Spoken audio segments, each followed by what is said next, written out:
Hey, welcome to round 2 of the European Legacy Masters. My name is Julian Knapp. I'm here with Callum Smith, and we are ready to do some commentary on round 2 of 7 today. So, how's that going to be, Callum? Are you excited for this? Very, we both scrapped up, right? We didn't qualify. Yeah, I tried. I had one qualifying event, one bullet in the thing, and I didn't. I failed. How close did you come? I lost the winning, but okay. I got turn 1 by lots of dark rituals. Oh, okay. As it happens in Legacy, I've seen we got a couple of combo decks here. We don't have the meta breakdown like on screen right now, but I looked it up today, and apparently we have like 5 Doomsday decks. 5? It's pretty low, really. I guess the blue-black decks are hating on the combo pretty hard, so... Yeah, it's still one of the most played decks because when you look at the entire breakdown, apparently we have something like 48 different decks out of 103 players.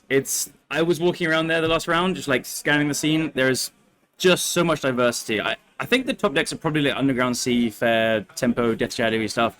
But then like there's a lot of initiative as well. There's a decent portion of that, more than I expected actually. I just kept seeing the initiative creatures on the side of the decks playing Reanimate more than the other side, so maybe it's not the best call. But I've seen tons of different decks. I just watched Marcus Ewaldh, who was going to be our second round feature match on High Tide, playing loads of Minus Desires, obviously as he does. He was playing against like a 3-card Monty kind of deck. So he had Painted Grindstone, Stage Depth, and Helm Leyline in his like blue-black fast mana monstrosity with Saga Khan as well. Just like you walk up to the store and you're like, give me all the combos. Yeah. I want every combo. All of them. Yeah. We'll see whether we have that kind of deck on stream later on. We also saw, I think, walking around, there was a Slivers deck, seriously? Yep. Slivers is back? There's Slivers being aggressive as it always does. There's so many things. Like I saw Cradle controls everywhere as well. Very popular deck according to the meta breakdown. Yeah. I've seen the Delvers out in force. Mostly Grixis. There's a couple of blue-red Delvers as well spotted. So Sam, your qualifier from the UK, right? Yeah. Shout out to Sneal. Yeah. Blue-red Delver, and he's like, I'm not going to play Underground Sea. I'm just a Steam Vents gamer. So I mean, it's a lifestyle to a certain degree. What would you have played if you were playing today? I would have started with Painter because it's what I know and what I like, but I don't know if it's positioning. My feeling is the blue-black scam deck is probably the deck to beat. Oh no! But Who would have thought that? No. Like very audacious. Yeah, but it's the first time we've had like a force cantrip deck that's been like the best deck, but I think it's pretty easy to attack. I think lands is well positioned to beat it. Oh yeah. I think our Lage decks generally. I know it has Brazen Borrower, but you can fight through it. So I think Green White Depths could be well positioned to beat that. What do you think? Well, the thing is, like, I think blue-black scam towers above everything right now. They removed Delver from the deck. It's literally not a Delver deck anymore. Yeah. I saw some players register it as like blue-black mid-range, blue-black control even. I wouldn't go that far, but I don't know. The deck tickled something in me. I kind of want to play it, but at the same time, it's the villain in the room, right? Yeah. So who's the hero to save us from this? You already mentioned Lands. I think Lands is the hero today. Yeah. I think Lands is a very good meta call. It's just praise on Underground Sea decks historically that aren't combo focused, and the Underground Sea decks that are in this blue-black scam deck are really preying on combo. Like we see Doomsday, but not in high numbers, and Doomsday can fight through a lot. I mean, people will still play combo because they like it, they're combo players. But when you're facing down turn 1 Grief into Reanimate so often, it's just hard to really get your bits together. And then Lands here to fight against it. Oh, we got it on screen right here. So, yeah, we mentioned Doomsday. The most popular spell combo deck right now. Is there anything that piques your interest? Paradoxical Outcome, now that's something. Okay. I played against it a couple of times in Magic Online the last week, and I got destroyed many times. Yeah, Paradox Outcome. So I saw this guy playing. It's playing like Grim Monolith, Manifold Keys, and all the goodies. One Rings as well, obviously the fast mana. So fast artifact mana, and I think this deck sometimes plays like Paradox Engine. I haven't seen the actual deck list, so I'm not sure. But when I played against it, it had it. Yeah. And like, you can imagine, right? Once you have the One Ring down, like you go completely crazy, like draw the entire deck. You were talking about this morning, right? The One Ring doesn't deal damage on activation, but only on the next upkeep. Yeah. Whoa. So you keep on tapping it, keep drawing. I think it's once you have Paradox Engine and the One Ring in play, you just draw your deck. So isn't there a card that like actually punishes you for doing that? I think Collector Roof potentially. Collector Roof, yeah. Or Shieldred. Is that what you're thinking of? Or no, Bowmaster sounds. Yeah, sign me up. No, that's the one I want. 3 strikes and I'm out. Yeah, Bowmasters is everywhere. As we expected, said Blue-Black Scam probably the deck to beat, but then we're also seeing Grixis Delver. I saw some like black-white mid-range decks. I've seen Esper kind of Scam played by another UK representative, Francis. Bowmasters is just everywhere. It's still, the jury's still out if it's like nice with format and stuff. The play patterns are kind of interesting at least. What do you think? Well, I don't hate the card. It makes Goblin Rider a little bit worse, and that's what I don't like about it. I mean, that's very no bias here. Yeah, no. The thing is, when people talk about bans and stuff, I think that's I don't even want to say it's way too early. I think it's just not there. Yeah. But I understand why people get frustrated about the cards. We will see how it performs today. You know what I'm wondering about right now? What is this? Gruul aggro? Tell me that's initiative, right? Yeah, that'll be red-green initiative. Oh, I was hoping for like card apes and stuff. No. I think the time of Curt Ape's still gone. Whoa. So, Whoa. looking through the things. So yeah, we'll give you a quick breakdown. So in the control section, we have 8 4-color controls. I think 4-color control is very good. It might be a mix of the One Ring styles or just like classic with planeswalkers, and obviously there's going to be prismatic endings and swords everywhere. 5 lands, as we said. I think this is a very good choice for this this event. We've got 2 Jessica control, and then we've got smattering of 5-color control and Death and Taxes Yorion. Only 1 Death and Taxes. That's surprising, honestly. Very surprising. And then we've got a 4-color Stellar Funland, which is according to the breakdown. That must be Comet control. Well, I'm trying to look it up right now on my phone. Is that a card? No, apparently it's not a card. Comet is not a card. No, Stellar Funland. It might be an attraction. You know what I think? Since it says 4-color, because we know of one player, Niklas Hoffman, playing 5-color control, but we see that represented here by 2 Madmen even. and you know, these guys, you know what they are doing? They put Minamo School at Water's Edge in that deck, which is a land that allows you to untap legends. Apparently, it's like a thing in Modern. People do that quite a lot. And some people have opted to do that, like go get really high on the ring and do that in Legacy. It's powerful. It's a really powerful interaction. If you are willing to give up that slot of like a quote-unquote basic island that can get wastelanded, it's a powerful thing. It's good. Going on, in mid-range, we have 10 Dimir mid-range. So as we said, this is the blue-black scam archetype. It's probably not broken down into Death Shadow, so we're going to see a lot of Underground Seas this event. 4 Cradle controls, I think another good choice. As long as you can beat the Underground Sea decks, you're in a good spot. Then we get another smattering of Mono-black mid-range, Maverick, Esper mid-range, Nick Fit, and Esper Stoneblade, all one-offs. Then we have 8 Grixis Delvers. We have 4 Dimir Death Shadows, and then down to 1 Dimir Ninjas, Jeskai Delver, Timur Delver, Timur Tempo. I'm not sure the difference there. but honestly, I think Timur Tempo might be one where you go a little bit more mid-range, where you cut the Delver, and maybe you play like a 1 or 2 of Uro or something. Yeah. That's I don't know. I've seen those kind of like almost Teemo control decks. Yeah. So maybe we see something on later in the stream. And then we've got the 1 Blue Delver, who, as we said, is Sam. We got 6 Initiative, all of them Boros. We've got 5 8 cast, 2 Red Prison, and then Gruul Aggro, which is the Red-Green Initiative, Mono Black Stompy, Mono Green Cloud Post. I expected more Mono Black Stompy. Yeah, we were talking about this on a podcast, right? Yeah. The other day, that you think like Mono Black Stompy, especially with Besiege the Queen. It's a new big addition to Legacy. the Mirror. Yeah. Oh yeah, don't play Besiege the Queen. It's not that good.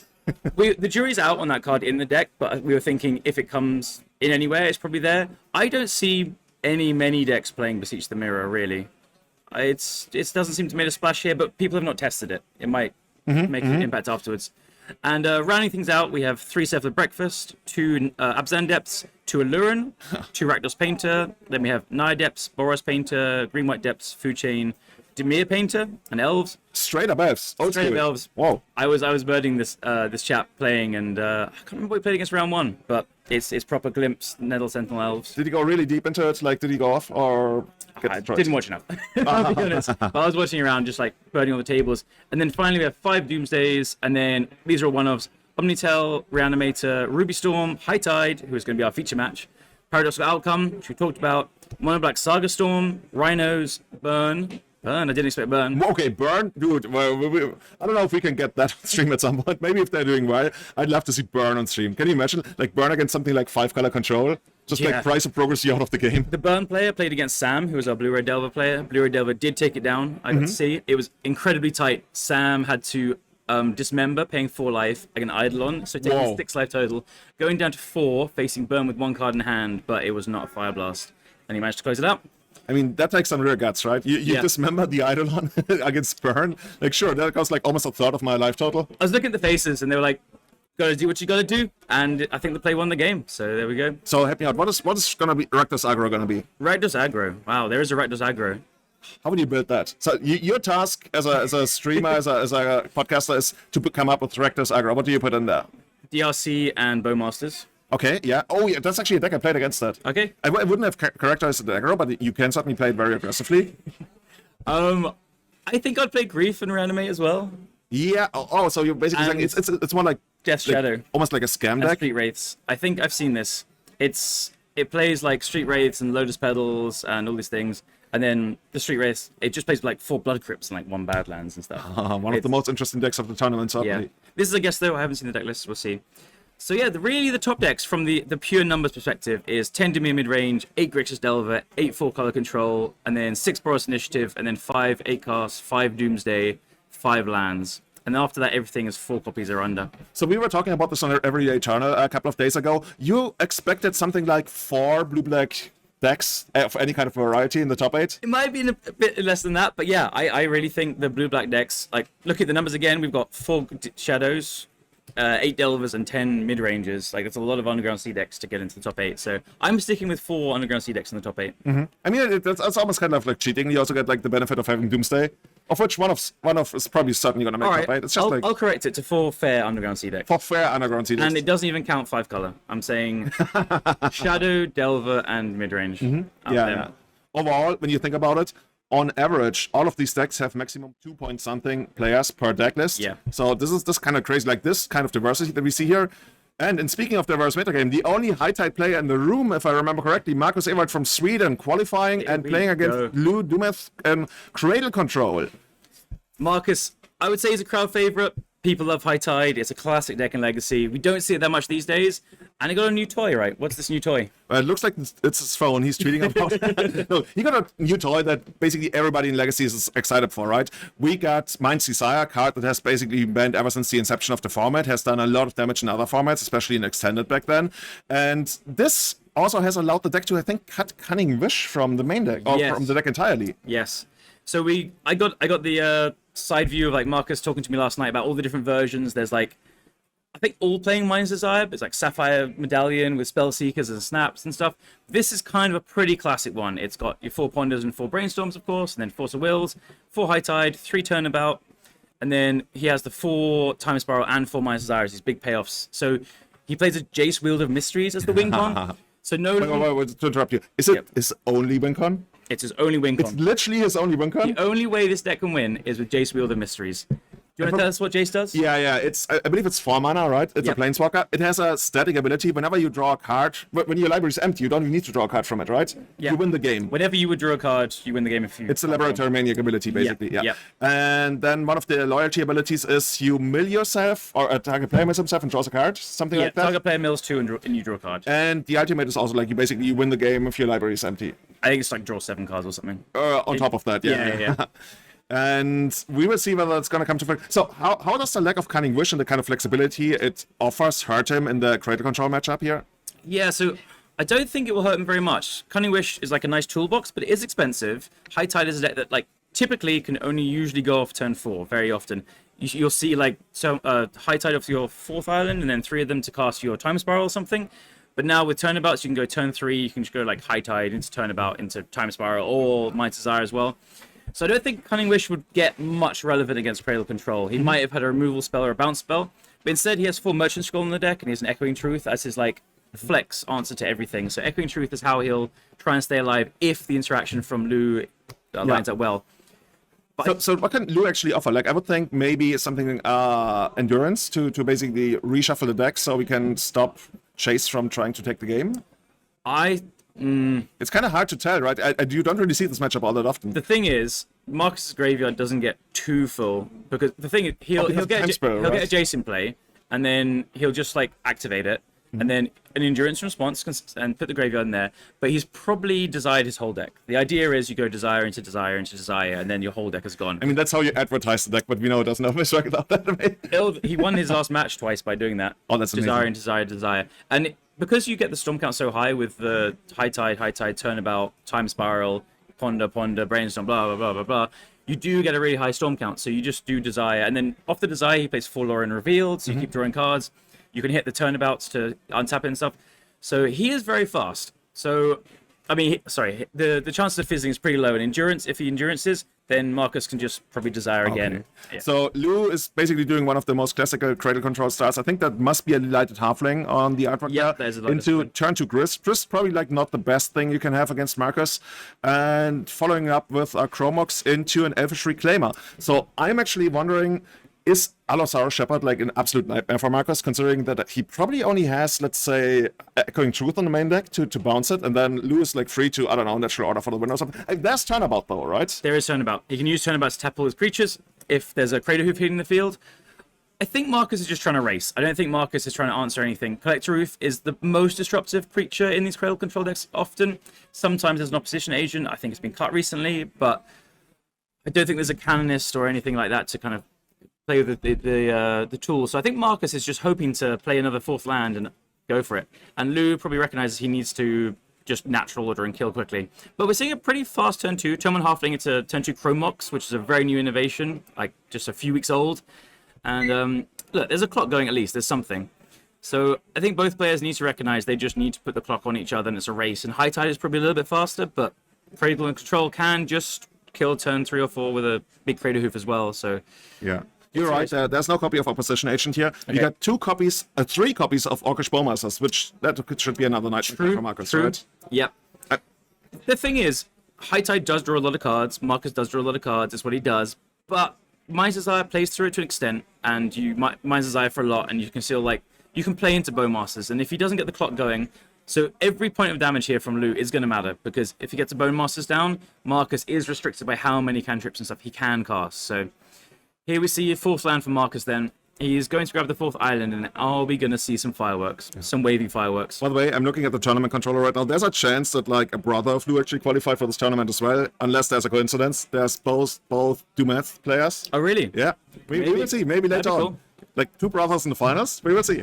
Nice. So which turn is Marcus to go off here? We know that the deck is technically capable of going off on the earlier turns, but is it turn 4 where you... Turn 4 is the usual one. He is now untapping turn 4 with his 4th land, and we're going to try and see what's in his hand. He's got another island, he's got a Force.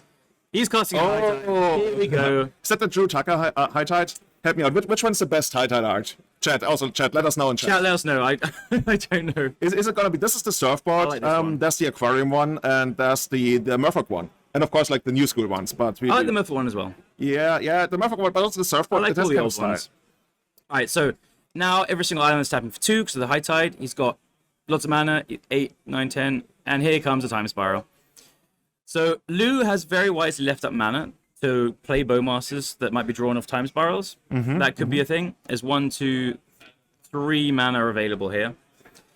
And a Reclaimer activation as well. Is there any utility lands you think you can get? Well, technically, if it's in the main deck, you could get Butchukabok, and somehow Marcus has Chase Wheel of Mystery in the graveyard, which doesn't really happen, right? Unless you play this card. Maybe that's something for the second game. Yep. Then you can take it out. But other than that, there's probably not too many utilities you can really get, unless there's this new crazy tech that they put it. Every once in a while, Evs pops up and has this new crazy sideboard. Yep. You remember when they had that blue land that defeated Doomsday by basically milling them? Oh wait, here comes the Bowmasters. Whoa! Here comes the Bowmasters. Oh, that must be a force of will.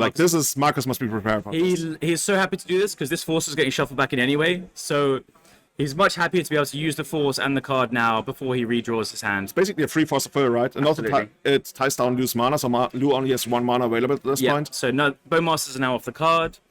So obviously, Time Spiral is a very fun card to play with. You can fizzle. Marcus has 3 blue floating, it looks like. And we're going to put our graveyards and hands into our library, and we're going to shuffle and draw 7 new cards each. What a rush. What a fun card to play. Yeah. is that the Storm, or is that the mana floating that we got there on the table? I think you must have a little bit more mana floating. I don't know. We will see. What are you looking for after the Time Spiral? I guess you want to have a healthy mix of business space and maybe 1 turnabout. Is turnabout, by the way, the only way we can untap our lands these days? And Time Spiral. Yeah, okay. I mean, that's the ultimate. Yeah. Those 2, yes. There's no Candelabras. Candelabra's kind of old in High Tide now, I'd say. It speeds you up, so it's better against combo decks, but you don't really need that. Desire, you can just kind of do a small Desire and hope to get there sometimes if you need to speed up. So I think, he's hoping to hit another High Tide, a Ponder or 2, or a Brainstorm, and then a Desire. So I want to see the Desire fireworks. We want to see the deep Desire. I think I've seen 2 Time Spirals, Merchant Scroll, Mystic Sanctuary, Turnabout, and another land. Oh. So he's going to... It's got mana floating. You got mana floating easy. There's the mana floating. That keeps it nice. So I've watched Marcus play his deck a few times, and he just announces everything. He keeps track in his head, which is Maniac vibes. But he keeps track of it pretty well, but thank you for putting your dice, Marcus. It's very appreciated. Yeah. Cool. So he's going to go search for an instant. What do you think he'll get? For an instant? Yeah. At that point, technically you could get Turnabout from a mana if your hand is all I think business. he grabs the High Tide here. Yeah. Oh yeah, that makes it even better. So because we know he's got 2 Time Spirals and a High Tide, and he's pretty sure Lou has got no interaction at this point, There's no way he has. It might be having endurance, but I don't think it really does anything in the matchup. So he's going to play another High Tide, or Ponder as well. And then he'll tap all his Vans, tapping for 12 mana total now. And then he'll play the Turnabout and untap more. He'll have 24 plus mana. And then he'll probably Time Spiral, or he can hardcast a Lorien Reveal as well. Talk to me about Lorien Revealed in this deck. How good is it? I like it a lot because, you know, one of the, basically the most important resource for High Tide is making land drops. Yep. That's like, when High Tide misses one of the early land drops, that's a catastrophe. That's almost like a time walk, as you talked about, right? It can go off on 3 lands. Technically, it can go off on 2 lands, but that doesn't ever happen. Yep. But 4 lands is the sweet spot. And like, if you get to 5, like, that's the whole idea, right? It evolved out of Solidarity, the deck that basically wins once the opponent has, like, lethal damage on the stack, as we did it back then. Now we are, like, doing all of this in our main phase. And, yeah, we want to get to 4 lands, maybe 5, but... Absolutely. As we see, Marcus is perfectly capable of doing this in 4. 4 lands is the earliest sweet spot for sure. So he's going to Turnabout, he's going to have a million mana essentially, and mana is now off the cards. It's not a problem. You see the main deck dress down. Oh, okay, yeah, I guess that gives you a little bit of extra flexibility considering you have no Cunning Wish and only 1 bounce spell. Yep. That turns off like any of the hate bears that could face, and also like alleviates a lot of pressure when you're up against constructs. Yep. Cycles, always nice. So now we're just going really deep. Like, I guess we're just exhausting the cantrips, trying to find more mana. Oh, the Desire. I want to see the Desire. Let's go. Let's go, Marcus. How deep is it? Like, what's the storm count? I want to say like 8 or 9. I wonder if he's even been keeping track. It's just like, I'm going to defy I my can see the deck. excitement. He wants to slam it. He should cast the Ponders first, but whatever. This is it. Let's go. Let's go. So now he's like, what have I done? Like, look at his head in his hands, like, oh my god, the storm is way too deep. So this is a new card to the format. It's been banned for, what, 20 years? It's been banned since the inception of the format. Yeah. So close to 20 years, Yeah. Oh my god. It's such a fun card to play. Watch him flip all the lands. So he shuffles the library, and then there's a accepted shortcut where you just don't shuffle every single time, because that would be laborious. And if the Bowmasters had resolved, here's the dress down for it. That's true. Oh yeah, that was takes that one out. I never really think about it as like a typical hate bear, but you're right. Yeah. It's not like only something that you do in response to brainstorm. It sticks around, keeps doing this thing. Yeah. Oh my god, look at this. This is probably going to be like 10 or something. And there's another Desire. And he's got Buster up if there's something weird. So is this actually the turn where you want to get rid of your entire library? So like ideally you don't go into another time spread, right? That introduces like a little bit of variance, and if you can, like, you go for your entire deck as soon as you can then. Yeah. I mean, now you could play another Time Spiral because he has this Mind's Desire in exile, so that won't get shuffled in. So you can Time Spiral, and even if he draws 7 lands, he'll just be able to like Time Spiral. He's got another High Tide there as well. He's got Brainstorm. You know what I think he's gonna do? He brainstorms in response to something and wants to put like maybe another Desire on top. Like if there's like additional Storm copies. This is the extra value. Yeah. So with the shuffle from Mind's Desire copy on stack, he's brainstorming to put 2 lands back. Yeah, okay, yeah, and you have to shuffle anyway. Yeah. I keep forgetting, like, because in paper you don't shuffle. Yeah. But of course you do shuffle, so that's a mistake I make all the time when I try to plan out these turns. I'm like, okay, and then I put this on top, and then you shuffle. Oh yeah, that was something. Only Marcus, even in beautiful garbage time, does he get value out of this like Mind's Desire copy. There's a shuffle effect. Like he lets no shuffle effect go to waste. No. So basically what's going to happen now, because we've seen the deck list, he's going to Desire into Desire into Desire. He's going to have his whole deck in exile. Then he'll play the Jace, Wielder of Mysteries, and then he can activate it and win. But he can also just cast a Brainstorm. He has access to all the Force of Wills. He's got a Pact of Negation. And he's got a Lorien Reveal he can play for free here. Lorien Reveal he can play for free. This is why it's so good in the deck. So the way High Tide can lose against decks that aren't doing very much disruption is you just miss land drops. So Lorien Reveal is the blue count for the Force of Will. It's the engine. Like later in the game, you make so much mana, you just start casting them as well.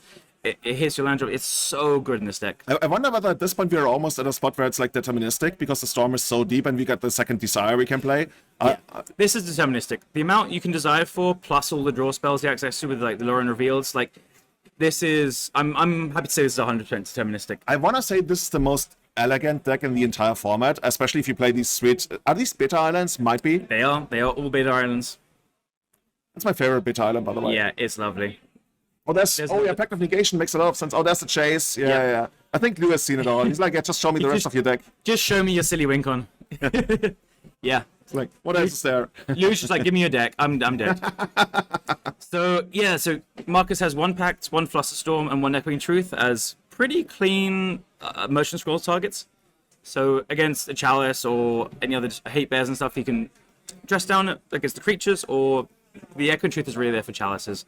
Here, Lou recognizing, writing is completely on the wall, but I think Lou did everything he could. Like, just play your Bowmasters, hope that it does enough disruption, get a clock going.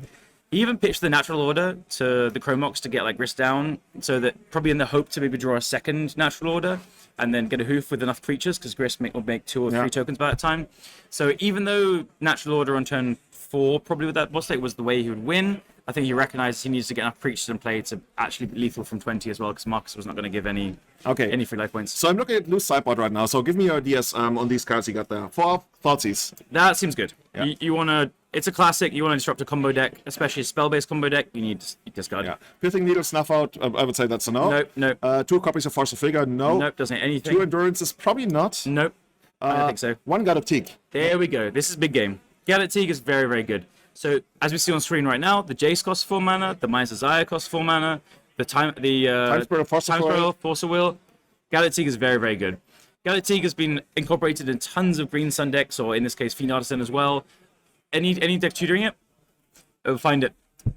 So yeah, it's stopping those things. It stops creative technique as well. It stops all these good things. Yeah. We got a copy of Whale of Summer. That's surely going to come in as well. That's going to allow us to make sure that our spells resolve. And a copy of Fairy Macabre that doesn't do anything. Yeah. So now let's check out what Marcus is up to. I have a feeling there's not going to be any hibernations. That would be something. No hibernations. I mean, they don't deal with Bowmaster. We don't need those. Okay. Mr. Marcus Ewaldh, representing Sweden, is entering the arena with 4 copies of Force of Negation. Is that something? Doesn't really feel like it, right? I don't think so. Especially because he's probably expecting an Aerosaurus Shepherd to be living in the deck as well. Lou, like, the only thing is Thoughtseize. You don't want to force negation of Thoughtseize. Marcus, there's so much redundancy in this whole deck already. I don't think so. Pact of Negations, 3 copies. I mean, it doesn't strike me as the kind of matchup. I don't think so either. No Surgicals. Teferi's Ren, that could be something, right? What does Teferi's Realm do again? Okay, we'll go through it. Okay, it's an enchantment. I believe it's like a colorless and 2 blue. Actually, I can click it. Yep. Yeah, you're right. Then you decide on your upkeep what you want to play. Actually, each player. Yeah, here we go. At the beginning of each player's upkeep, that player chooses artifacts, creatures, lands, or global enchantments. All cards of that type face out. So it's a world enchantment, by the way. If you play another world enchantment, it goes to the graveyard. It's a state-based effect. Nice. So no All Hallows Eve. Oh, yeah, maybe is that one on World One? All right, chat's gonna shout me if it's not. Yeah. In the Eye of Chaos is my favorite one, but Marcus is surely not going to play that one. So the idea is you got 1 spell to take care of all the hate bears. Yeah. You get this out. There's like Death and Taxes, what have you, Maverick style decks. They have everything. The only weird thing is this is not very good against flash creatures. No. And that's going to be a problem if there's going to be a Bowmaster. Yeah, so you can play it into Galactic. I think this is a nice catch-all. I don't believe deck lists are open, so Marcus might be like, okay, you might have... I think we saw Savannah game 1. I'm not sure there. If so, there could be deafening silence in the sideboard to fight the Mind's Desire and creative technique kind of decks. So Marcus might just be hedging his bets here. It's 3 mana, so you can play it underneath Galactic. You can't tutor for it, so I think Marcus is probably thinking about it at least. I wouldn't be surprised if we see him board into Fairy's Realms. There's 1 copy of Snap, which I guess you could use either for tempo, but I mean, you go down a card. I think he'll definitely board in Snap. He's expecting... It's a creature toolbox deck. He'll have Green Sun and Feed Artisan to get these hate bears. Is that what we do? Opponent plays creatures, we play Snap? Yeah, Okay. yeah. Sounds good. I'm also cheating. I saw Marcus side in. Oh, you're watching the stream? That's unfair. See, yeah. I gotta learn from you. That's how we do it. Get value. So who's gonna be favored in the second game here? I still think Marcus is favored. Yeah. I mean, what is Lou's ideal opening here? We already talked about God of Teak. I mean, that's somewhat reliable considering that we got basically 5 copies of it, including Green Sun Senate. Otherwise, we talked about Aerosaurus Shepherd, right? That's one of the cards that's going to make it so that your natural order is going to resolve. Okay, sorry to interrupt. We'll talk about the macro strategy in a second, but Lou's hand is very good already, and he just hit Galactic. That is a Galactic underneath the glare. Oh, you can see that? Once upon a time. Yeah. So his hand is... 1 or 2 lands. He's got a Cradle, he's got a Thoughtseize, he's got a Bowmaster, he's got a Galactic, which he hit off this Once Upon a Time. This is a very, very good hand from Lou. This is the kind of hand that will win the matchup, I think. He will go turn 1 Thoughtseize into turn 2 either Galactic or the Bowmasters.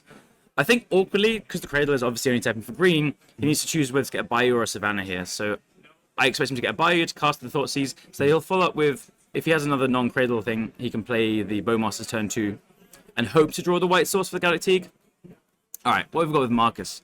2 copies of Laren Revealed, ensuring a couple of land drops. Is there only land Mystic Sanctuary? Is that gonna be like land pass? I mean, yeah, we said maybe our second land drop, and then we got a couple of merchants. I think one of those merchant scrolls might actually pitch to the Farcical at some point. We already got the high tide we need, and then we got our land drops covered. It's just gonna be a little slow, but there's nothing we really want to cast anywhere until like we reach turn 3 with the merchant scroll. What would you take here? There's a chance I just take the Farcical because I got the God of Teak lined up. If I do find the white mana source, it's if you tell me I don't have a white mana source, it actually gets a lot harder. But I don't really want to take like if we actually did bring in something like Surgical, which I think Lou doesn't have. In that case, I would take High Tide, but yeah, it's a tough one. Nothing is a great take. Lou doesn't have the white source, I believe, and he saw Marcus's whole deck game 1 and would have seen 1 Echoing Truth, and there's 2 Merchant Scrolls get Echoing Truth. So I would have actually probably taken a Lorien Revealed here. That's basically the second thing I was thinking about. Because if you can like make Marcus stumble on mana, that would be something. There's no Ponder or Brainstorm as we saw. Taking Lorien Revealed means Marcus goes turn 1, tapped Sanctuary, go. Turn 2, cycle Lorien Revealed, get a second land drop. But then he's hoping to draw lands. There is a lot of lands that is maybe a greedy take where he wants to just resolve a Bowmasters or the Galactic if he draws a white source. He does have a Chromox in the deck as well, so if he draws a white card, then you can imprint card. So is there like a world where you bounce your own Chromox somehow, you make the white with God? Oh no, then it's still next time. That doesn't work any. You have to pull from Eternity into your graveyard and work it all the way back into the Endurance it back in. You're going pretty deep there. You gotta. Yeah. So he's looking to play the Chromox now. Well, I guess you want to follow it up with like a creature. Yeah. He's putting the Galactic underneath the Chromox. Whoa. Okay. This is. Okay, so maybe Lou looked at Marcus's hand and was like, I probably won't need Gadok because I got it planned out that I'm gonna kill you on something like turn 3, and you probably won't have something relevant until then. Yeah. Oh, Marcus drew the basic island. Nice. So my play would have been punished immediately. But he still wants to get to 4 lands, right? And the second one is just like a draw 3 if Lou isn't able to put a clock on him. So here he just gets the creature down. I think he recognized that he needs a creature in play for the Cradle to be active, and that is his second land. So he just needs to, he's going to play a Bowmasters while the coast is clear, I expect. So that Bowmaster is actually pretty cool with the Cradle, right? Yeah. Basically, pays for itself at that point. I love the timing of this Bowmasters. It has flash, but why is he playing it sorcery speed? What do you think the reasoning is? You want to just get more mana off the Cradle, right? You want to play something for 3 mana here? Yeah. So if he has a 3-drop to play. Also, Marcus could draw a Brainstorm, and then Marcus has the option to just not cast the Brainstorm, and he expects a Bowmasters if 2 mana is left up, and then Lou casts the Bowmasters end of Marcus' turn, otherwise he just loses clock, and then Marcus responds with a Brainstorm. Here, the Brainstorm is just a punish regardless. So, did you catch a glimpse of the last card in Lou's hand here? I did not. We can assume it's not 3 mana or less in green. So, Marcus' Merchant Scroll. Honestly, there's a world where you Merchant Scroll for High Tide, for Farcical here. Like, you're like almost like, it feels like playing not to lose, but this is so dangerous, right? From the other side of the board. You might just be dead on the untap. Just for Cradle Hoof off natural order? Yeah, there's probably like a couple of things that go wrong here. So, talking about the... Yeah, see, he goes for the first. Great shout, Julian, great shout. Yeah, he's just thinking, I've got my land drops now, I've got a High Tide, I've got another Merchant Scroll, so for probably to get a turnabout or another High Tide. So now he's thinking, I just need to draw one of my big business spells. You know what happens here? Like, in these situations, Lou's supposed to, like, slam Allosaurus Shop and just natural order. And he has the Reclaim activation up as well. Yeah. You know what? The Chromox, I was going, I don't understand it. This is why I'm not playing in the ELM. He just understood it perfectly. I wonder if he should have kept the Galactic in the deck so he can Green Sun for it then, if he was going to pitch a card, but... We'll see. He can cast a Traxxas off it now. Does he have enough mana to actually go that deep? Not yet, but... You can tap it for white. Yeah. I mean, it's 7 mana altogether, right? Yeah, it is. So you got 1, 2, 3, 4, 5. Yeah. And maybe another Cradle hand. Yeah. A Traxxas. Needs blue, but... There's another Chromox in hand. Drew another Chromox. This is a bit rotten. That's basically a dead card there. And then... I believe this deck plays 2... Oh, that's natural order, right? Is it? Oh, that's natural order, but he knows that Marcus has Farcical. So which of the blue cards are left that we know about? So Marcus could be forced to pitch like a Merchant Scroll? Merchant Scroll or another Lorien Revealed. Or a High Tide, right? Or a High Tide, yes. Yeah. He probably... Oh, that's actually... it's so hard to say. Like, that's what I was saying about, right? If you slam the natural order and Marcus has to force, it's like playing not to lose from Marcus. Like, it's basically scripted from his side. But he's just like, all right, you've got 3 1-power creatures. I'll carry on. Okay, it looks like Lou is not attacking with the Reclaimer, probably trying to get to like what we would call like land threshold or something, so we can actually level it up to be a 3/4. Yeah. The Graveyard is barely not on screen right now. Maybe we can fix He that. had turn 1 fetch, and there's another Cradle on the graveyard you sacrifice, so 1 more land and it becomes 3 power. So essentially not attacking for 2 turns is the same as getting it to 3 power and attacking next turn. So recognizing it's just better to fill the graveyard up. If he draws more, get it bigger. So Marcus drew another High Tide, I believe. So he can make a lot of mana. If he's probably going to Merchant Scroll for a turnabout now. Yeah, I mean, we're probably like we're priced into pitching the Lorien Revealed into the Force of Will at some point, because there's a good chance we're never casting that in the game. Yeah. But on the other hand, like, it's our only business spell, but you're right, Turnabout and High Tide, that is like 2/3 of the combo covered, right? Yeah. Now we need something like, at the very least, Mind's Desire, better Time Spiral. Yeah. Well, I think Marcus, if Lou doesn't make him Force of Will something and pitch either a High Tide or Lorien Revealed, Marcus probably just goes High Tide, turnabout, cast Lorien Revealed, and hope he hits something. So Lou, I think, probably needs to recognize he needs to just cast a Natural Order, get the Force Will out of hand, and hope that the pitch card is relevant. It's a very hard read to have, honestly, because he could draw an Allosaurus Shepherd, or he could draw... Senate. Yeah, exactly. So here we're going to see the Cradle cycling. Yeah. Nothing goes to waste in the green lands. No. Like, Cradle gets recycled into another Cradle. Yep. Marcus still hasn't had to play his one land keep. He's still got that Sanctuary. Oh, he can Sanctuary back something as well. At this point, yeah. Yeah, so all we can do is like play the Sanctuary, get back a Merchant Scroll, and then go High Tide, turnabout, Merchant Scroll for a Brainstorm maybe? At some point, like, it gets actually awkward with the Bowmaster, but you're right. We can like get rid of most of our library with the Desires once you get deep into them. Yeah, and that basically forces the Force of Will. Yeah, great play from Lou here. He has the Force of Will. He knows he'll get countered. It reduces his clock. There's a chance he has Whale of Summer. I didn't really see what he drew. Yeah, true. Chromox and Chromox and X. The turn for this draw. The draw for this turn. Yeah. Yeah, so Mark's taking his time to think what he'll pitch.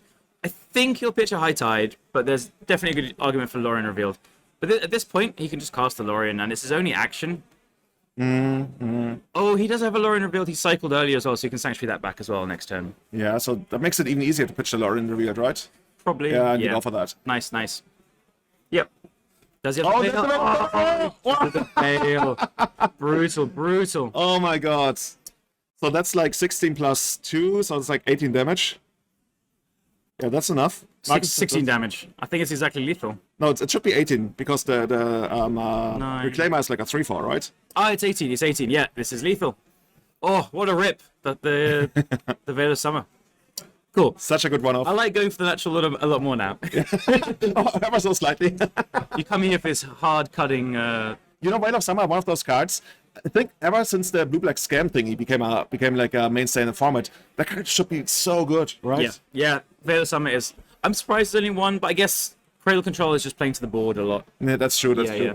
So leaving up mana is very awkward for it. You just want to tap out. Yeah, and then we see Hoof for lethal. Dude, damn. How do you feel Lou felt the moment he ripped that Veil of Summer from the top? It's literally the best card he can draw on that spot. The one of... It's either that or Shepherd, so he had 2 outs to just win that turn. Absolutely. I guess Thoughtseize might have done it. I didn't really count the mana properly. Yeah. Force would have done it. Okay, fine. He had 5 outs. Nice, but then again, then you see like multiple Force of Wills and they're like, oh, I wish I had Shepherd. Yeah, you're right. The Shepherd would be... Shepherd would have been the best. I wonder if there's any changes for the third game. Like, probably not too many, really. I can't imagine. So we see the Pact of Negations, the Force of Negations, a High Tide, 2 Teferi's Realms. He didn't bring the Teferi's Realms in. There's a Flusterstorm he's thinking about for Veil of Summer. This is why having closed deck lists is so interesting.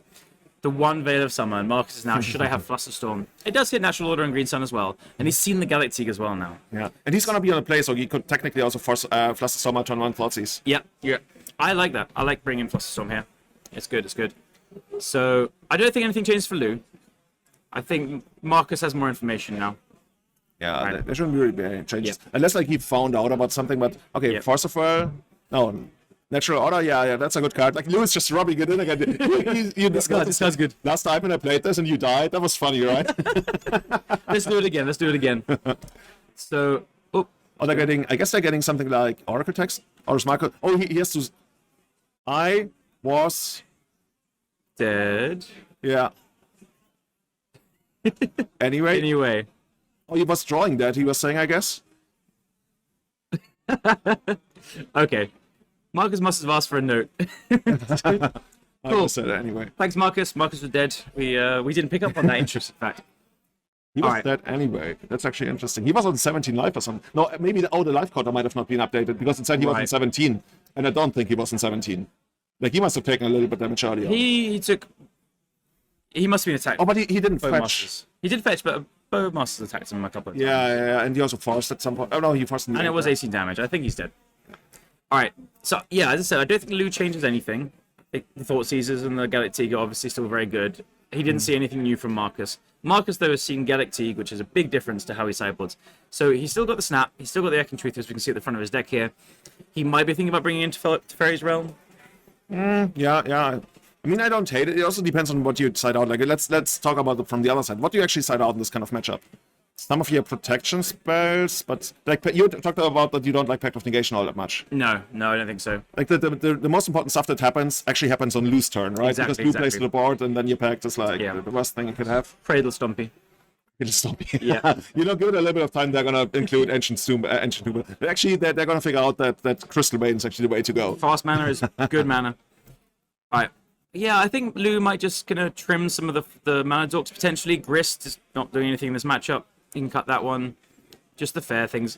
Actually, we're getting some information that Lu actually sacrificed a black creature. I see. But he was dead anyway. He was dead anyway because Marcus forced. And if he actually was on 17, the force took him to 16. And if he had sacrificed his only green creature, it would have been exactly 16 damage. It would have been exactly. Okay, yeah, so he would have been dead anyway. Okay. So shoutouts to Doishi, who just messaged me on Discord. So now we figured that out. Got it. All right. I think we should put up Twitch chat. We can talk to some people. So we'll see 20 minutes left for both players here. All right. Thanks, chat. Heroes. Which kind of record are we trying to achieve here to make it all the way in the top 8? How many rounds are there? 7. 7 rounds. 5-2, probably 1 or 2 sneak in. Well, on Magic Online, 5-2 would like get 1 or 2 people in. Okay. But on here, since we have intentional draws, I think 5-2. That's probably how actually, yeah. There's technically 1 could get in, but I don't think so. There's probably going to be something like 5-1 and 1, I would say. Yeah, 6-1 is what you're aiming for. 7-0, let's do it. Well, yeah. Dream Crush. we'll have some 7-0s. Yeah, I mean, this is the kind of tournament where if you have a bad matchup, Legacy is like that, where you have the opportunity to kick out a bad matchup, you will. But you also get to go for a break at the end of... I was going to say, like, you have the opportunity to hang out in the lounge. Hang out in the lounge, drink some water. Yeah, that's amazing. Yeah. There's just so much space here. Cool. All right, so... Marcus on the play, probably like looking to make a couple of his land drops. What's the quickest Lu can kill? I would think turn 3, like involving a natural order, something like that. I would think so, yeah. Turn 3 with like Chromox and natural order. I mean, you don't even need Chromox, right? You just need acceleration at first. But Chromox, like, it adds to it. Yeah.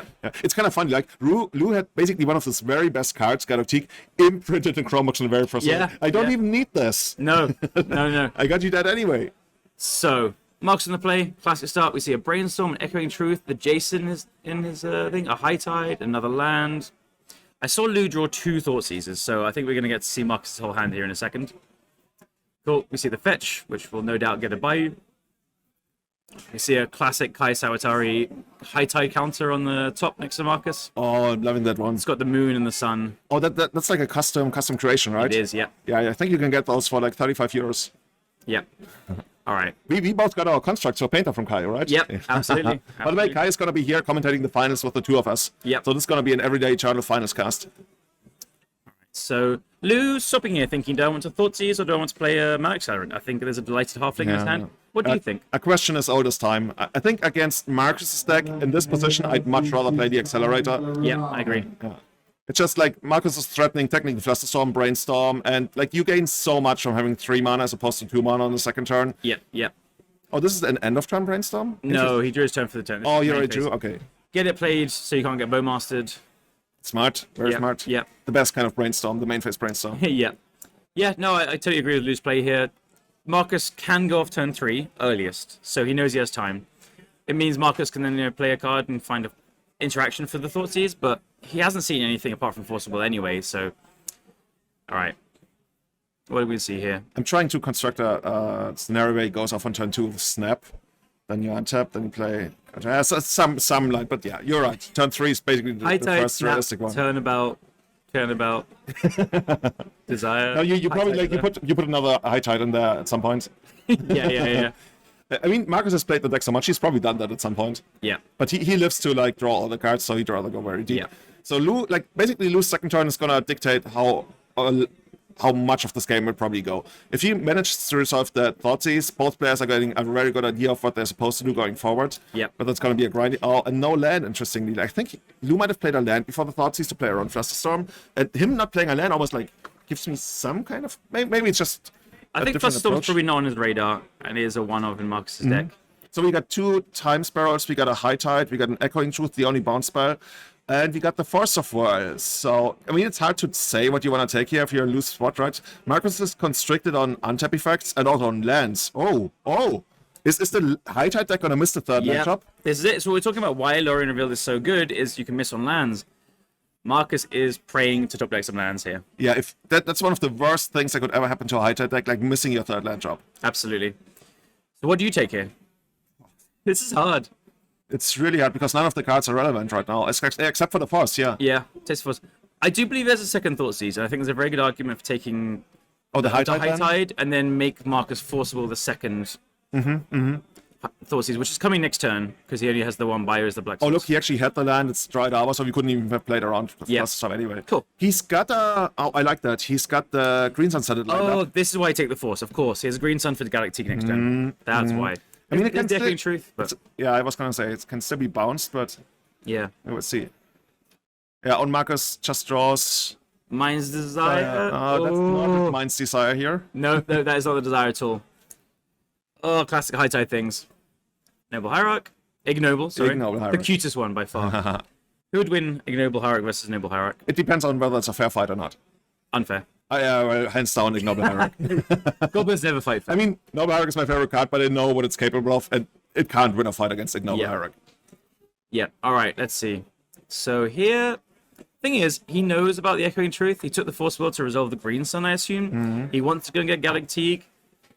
I mean, the problem about Galactic, though, is you know that Marcus is very likely not going to go off next turn. And if Lou has a couple of top decks, like another Senate, a Natural Order, you're blocking also your own cards. Yeah. So I think he's just weighing up, can I put enough creatures in place so I can Zenith for honestly, in a couple of turns? I was going to say, like, there's a world where you go Allosaurus Shepherd, but now they realize, like, these two, like, none of these creatures are Fs, so you can't even go for the ultimate of Allosaurus Shepherd. But I don't hate the idea, because you can still attack, like, for 5, 8, something like that. Yeah. Like, you can present a very quick clock. I wouldn't hate getting Allosaurus Shepherd here. But let's see what we're going to get. Well, he's taken the Force, so it's not really doing much. Yeah, that's true. Makes it a 5/5. Whatever you take, it doesn't really matter. So he's Zenith for 3 here? Yeah. So he's got 1 mana floating, I believe. Oh, thoroughly shuffling his library twice, as it seems. See? Once, and now you do it twice. That's how you resolve the Green Sun Senate. But he didn't present a cut the first time. Cosy Trickster says hello. Yeah. Love it, love it. All right, so he's just saying, look, play your Echoing Truth. And he knows he's restricting Marcus' mana on the Echoing Truth as well, because he can't play it until he hits his third land at least, because he can't go off until the fourth land, given this hand at the moment, there's no turn. So basically what you're saying is you're not even trying to lock out Marcus, but you're trying to constrict his mana on the combo turn. And Marcus, ever the High Tide Master, just casually finds the third land. Perfect. Never didn't have it. So depending on what Lou does here, Marcus might need to just go and like bounce at end of turn, hope to hit either a turnabout or another land. And if he hits, he has tons of stuff. He's got the 2 High Tides. He's got all the action. But all of a sudden, like, I don't hate Marcus' position here. No. He needs to hit the land. Go to the Fiend Artisan, okay. So that probably presents lethal next turn. Meaning Marcus is just, going to probably bounce Galactic. I love the interaction of Galactic being found off Green Sun Zenith, because then you can't cast any more Green Suns. Alright. Is there a Natural Order in hands? No, okay, I thought there was a Natural Order. Yeah, that's what it is. So with an end turn fetch for Dried Arbor, and then the Cradle making 1. Yeah, 2, it's lethal. It's going to be lethal with a hoop. Yeah. So Marcus, I think here, needs to just bounce the Galactic and hope to rip a land. Does he have any kind of untap effect that we know about? Don't believe so. Okay, here we go. Time Spiral, but that's it. Veil of Summer would have been sweet here as well. Oh, Veil of Summer would be brutal. land. Doesn't like... It's a Brainstorm. I mean, you gotta, right? I mean, technically, you could, like, High Tide first into Brainstorm. I think that's what he's gonna do. Yeah. High Tide. Let's go deep on the Tide. High Tide. So he's got 1 mana floating, no mana floating. Clench. Marcus, show us. I mean, you want land Time Spirit or something. He hit land and a High Tide. And another High Tide. Does that do it? Well, he... Oh, yeah, because he cost the... I think he's got 1 mana floating. No, he's got no... No, he spent that one on the Brainstorm. So he's got no mana floating right now. Yes. So he's got 2 mana floating after casting the next high tide. Oh, and he adds can 4, he minus goes to desire. 7. He's got 6 mana here then. Yeah, he's got 7 mana if he casts the 3rd high tide, if he kept it. Right, yeah. But he might just desire for 4 here? Yeah, there was nothing else, right, that we knew about. Yeah, desire for 5 even, because we splash another high tide in there. Yeah. Alright, let's go. Fireworks. So 3 mana. 3rd high tide. The tide 7 is mana. high and moving. Oh, He's about the tide. Oh, come on, Time Marcus. spiral. He had this from the beginning. He's got 2 of them even. Yes, yeah. Dude, he masterfully navigated All down right. with this. Alright, so we know the Galactic is now shuffled away. Yeah. Yep. He hit. He saw the line. He needed to hit. He realized he's dead next turn and he needs to hit something. So he's untapping with 1 mana in his pool and every land taps for 4 blue. Well, Lou is holding his cards like somebody who's got a card. Yeah. Oh, he's fetching the Dried Arbor so he doesn't draw it, I guess. Or Maybe as a Bowmasters? yeah, but he would have done that in response to the Brainstorm, right? Yeah. Yeah. We see Sahara in chat saying, Legacy is truly healing when Marcus is playing High Tide. I agree. I mean, he could go all the way, right? High Tide? I don't know. I have a special affection for that deck. It's so cool. Like, every time you can play, like, all these sweet basic lands. I just want to fetch, like, to thin, minimal. But Yeah, and also, like, why not? if you... Draw the second Bayou. exactly, if you draw it in your hand, then you can fetch for it. I mean, you could still get basic land, but Or yeah. he has 4 Small mana type available play. here, so he can play 2 Bowmasters. So, yeah, I mean, it's just a small thing. Might as well Yeah. take one thing out. I mean, But then the also- fetch goes back in the deck, so it actually doesn't matter. all right. Also, but we had, like, 3 high tides now, right? Yep. So Marcus is untapping with, like, 4, 8, 12, 16 mana plus whatever. I think he had, like, One in one pool. floating. Yep. So you've got 17 mana. But for those watching right now, we walked to the site today with Marcus in the morning and asked him, what's the highest tide you ever got? And he told me he once played a match where he got to 2,000 plus mana. And, I mean, this has the makings of it. This could be the kind of game Yeah, where you actually yeah. go that deep. Oh my god. After the first time spiral, I can see a Brainstorm, a Merchant Scroll, a Flooded Strand, a Merchant Scroll as well, and a Force of Will. So this is probably just... As you do. So he's got... Oh my god. I think he's missing the one floating from before. But it's not going to matter. So he should have 4 in his pool, right? But, alright. Yeah. Oh, and here comes the Bowmaster. Here comes the Bowmasters. It must be the Bowmaster, right? Which is probably just a hardcast force. Yeah. Thank God Bowmaster isn't legendary, so it can be counted, right? Yeah. I mean, Marcus is down to 12. Now he's gonna probably go down to 9. Oh, wait, let's resolve. Yeah. Okay. I mean, it's not guaranteed he gets there if, like, his hand is full of, like, draw spells. Yeah. Like, if he's sitting, like, on a bunch of, like, Lorien reveals and stuff in Ponder, like, ideally he wants to find everybody's favorite card right now, Mind's Desire. Yes. And then you'll hit the like, snap or dress down or whatever. It's actually interesting. If you want to keep the storm count available, because you can't count the cards in the graveyard after a time spiral. So yeah, I guess it's gonna be around 6. I think Marcus is low on action here, though. He's got tons of mana, but he has Merchant Scroll for a Brainstorm. Lorien revealed, I guess. Sorcery. It's sorcery. Yeah. Oh, dude, this is the old Vintage problem. When I learned Vintage, I constantly played Merchant Scroll for Tinker. No. And everybody, they told me, Merchant Scroll only gets Forceful or Ancestor Recall. I'm like, no, but what about Time Walk? No. Tinker, no. Like, okay. Vampire Tutor for Tinker. There we go. All right. So he's got 2 forces, and I think he just needs, Merchant Scroll for a Brainstorm is my guess. Is that the best business spell that we can get with this? I believe so. This is the downside of not playing Cunning Wish, right? That you're right. No Blue Sun Sanity are available. Yeah. No. Blue Sun Sanity would be obscene here. It would be. But he's looking willingly at the Lorien revealed. Oh, he may. Mind's Desire should be an instant, really, right? Yeah, you're right. Yeah. It feels like this card. Sure. Oh, it's a snap. Oh, so he Wait, must wait. have action in hand. Oh, he wants to bounce the Bowmaster. Bowmasters, Yeah. So he must have like more, I guess, Lorien reveals. He must. Okay, so we know his hand has 2 Force of Wills. But the thing is, he can come down again. Like, lose Yeah. has enough mana, right? He does have mana to just hardcast Force of Will and counter it now. Yeah. He's got a billion mana, so he must have another action spell at the end of it. Yeah. And he untaps it. This is Snap plus 10 mana or whatever. Easily. About a million mana. Yeah, I think you're right. 10 mana. Oh! Whoa! But This could be a problem. No. Oh, you saw the Philosopher? yeah, he's got Oh, I didn't see it. he's got 2 forces in hand. Oh, man. Oh, and now he doesn't. Oh, he still has 2 mana up to cast the Bowmasters again. And we go. And he's And probably you going to told cast me another about force. literally tap 1 island, cast Philosopher. Yeah. All right, so he has the brainstorm. So I mean, Lou is fighting valiantly, right? He's got a lot of stuff going on, but he just doesn't get that. Marcus is the expert. I would have been maybe tempted to just hold on the snapping thing, just cast a brainstorm, take the 3 damage, and then see where you go, because he might rip on action here. No, Mine's Desire, baby. Mine's Desire for, I mean, Lou also. Oh my god. Lou contributed like 3 to the Stormcon, so at this point, like, okay, oh my god, they're counting from the beginning now. I'm like almost shaking. This is so fun to watch. Mine's Desire is so sweet. God damn it. This should be like 12 or something. Like, this is going really deep. Yeah. I think this. Actually, they should shuffle before because he played Brainstorm at some point. Anyway, okay. Oh, see, he noticed. Can he hear me over there? You know, go to shuffle, split them back. Yeah. All right. This is fun. So yeah, Marcus, maybe they have a storm count to the side that we can't see off screen. Yeah. 1, 2, 3. Oh my god. Oh my god. Oh my god. Yeah, and there goes the handshake. Marcus, baby. Very well played, Marcus. Oh my god. High tide, baby. Moving on to 2-0. He needs like only 3 more wins to make it to top 8. Like, you can double draw into a top 8 at 5-0. 5-0, can you? Amazing. Yeah. Mind blown. And Lou also not out of this, right? One loss is fine. Like, these tournaments are constructed in a way that 1 loss doesn't put you out of the top 8. Yeah. So if he goes all the way through, he can still make it to a top 8 and maybe get the rematch.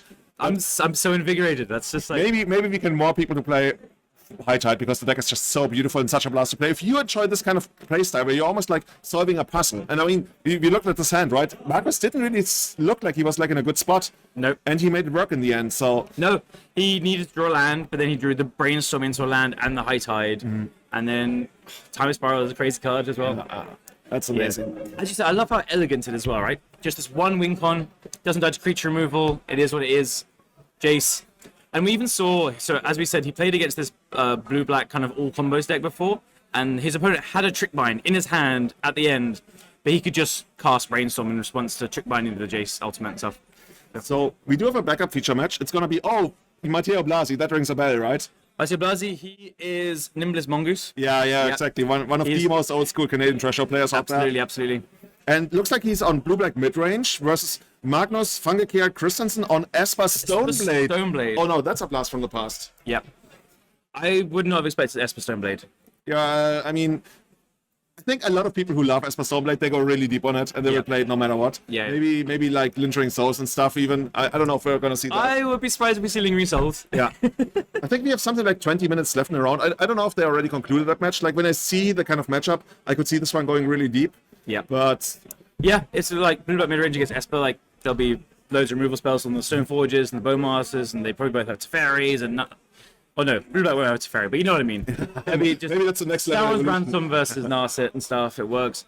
So yeah, I wouldn't be surprised if they're still in Game 3 potentially, but we'll find out if we get the backup feature match on camera. And as we hear the announcement, by the way, we have a huge modern side event. Side event. Like to us, it's a side event, right? Yeah. To the ELM is the one big thing that everybody wants to qualify for. We have a 400 plus player modern event. So if you want to come to this place, this is not only ELM, this is 4 seasons. You got like amazing magic all around.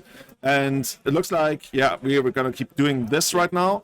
I was saying, we have almost 100 qualifiers all around Europe. We had 93 qualifiers for the ELM so many. in 21 countries. Yeah. Is this the biggest tournament structure in the world right now? I think so. I think it might very well be. Well, for like grassroots underground level. I mean, if you count the Pro Tour, sure. That's as well. That's up there. But what I love about it is it's all grassroots. So 4 seasons is run by the community members. They are heroes. Like this, I know we say it every single year on the podcast as well, but the 4 seasons event is incredible. Anyone that's in chat, like thinking about coming, it's just 3 or 4 days of beer, pizza, and magic. Dude, the restaurant yesterday. Yeah, we went to an amazing seafood restaurant yesterday. It's just a beautiful city as well. And yeah, there's a modern main event today. I'm sure it's probably almost 500 players. It's full. There'll be a modern main event tomorrow. There'll be a legacy main event tomorrow as well. Got the ELM going on today. There's pre-modern. There's vintage. There's also a legacy side event today, which probably will have over 100 players as well. There's so much going on. It's amazing. As we're talking about like innovations and new decks, you recently did something with Painter, right? For a lot of people, you are like the go-to Painter guy for inspiration. I know you don't claim that. There's a lot of other people out there, but at least for me, you are. Fine. You recently like changed something up about your painter list. You went back to like a different splash that you hadn't seen in a while, right? Yeah, so as we saw from the ELM breakdown, we can look at that as a reference. Source splashes, I think, is a necessity for decks trying to play fair at the moment. You can play Dismember, because the Troll is a 6/5, but I was really struggling with the blue-black decks for the Troll or the Shadow decks and everything as well. Incinerator Bridge is one route. People have success with that. So I'm just playing white for Source splashes, basically, in Painter. Painter doesn't have the best mana, so it is a real cost, but we try our best and hopefully draw it. And like it hits Grief, which Bolt does anyway, but sometimes they reanimate your Furies as well. It's just so versatile. And is there any other sweet white stuff that you get to play in Painter now? So I've got a Canonist in the main deck even. Oh, it's an artifact. Yep. You engineer for it? Oh, exactly. Oh, yeah. So Canonist you could play without any white mana, really. It's okay. But it's a nice addition, and in the sideboard I have like one Enlightened Tutor. It just gives you some more outs to combo. But as we saw, I think, I didn't play the Canonist for High Tide, but it would be very good there. There's Mississippi River, the Creative Technique deck. Combo is not massive in the metagame at the moment, but it just gives you something. Yeah. And it's also pretty relevant against control sometimes, where you can engineer for it and weld it in. Then they only play one removal spell, so you Grindstone, and then you can Pyroblast their one removal spell, and they can't do anything else. Loving So Canonist has the thing. So another innovation I've seen is blue-black scam decks actually splashing red for Meltdown. Is that the only splash that you do in those decks? I think so. Why do they hate artifacts so much? They really hate artifacts. I mean, they are very incapable of doing that. All right, I believe we are going to an ad break. We're going to have round 2 is probably wrapping up. Everyone's wrapping up. We are going to give a quick shout out to our sponsors of the stream. We have tons of amazing sponsors. Ultimate Guard, couldn't have done without them. MKM, Bazaar of Boxes, In Response Podcast, 3-for-1 Trading, 4 Seasons, of course, and Bose Trading as well. 4 Seasons the main sponsor, really. Because they are here doing loving it. Seriously loving it. Like, if you're not here, you should come here next time. The next time is probably going to be somewhere around December, so don't miss that. It's called 4 Seasons because I think they do it in every season. Yeah. I mean, they play Vivaldi's 4 Seasons sometimes. Yesterday, at least. Yeah. That was something. Oh, yeah, they were playing 4 Seasons over the thing. Okay. So, thanks for tuning in, everyone. Hope you enjoyed this round. I obviously did. I'm tingling still from Mind's Desires. Thanks so much for watching, and round 3 will be coming up soon.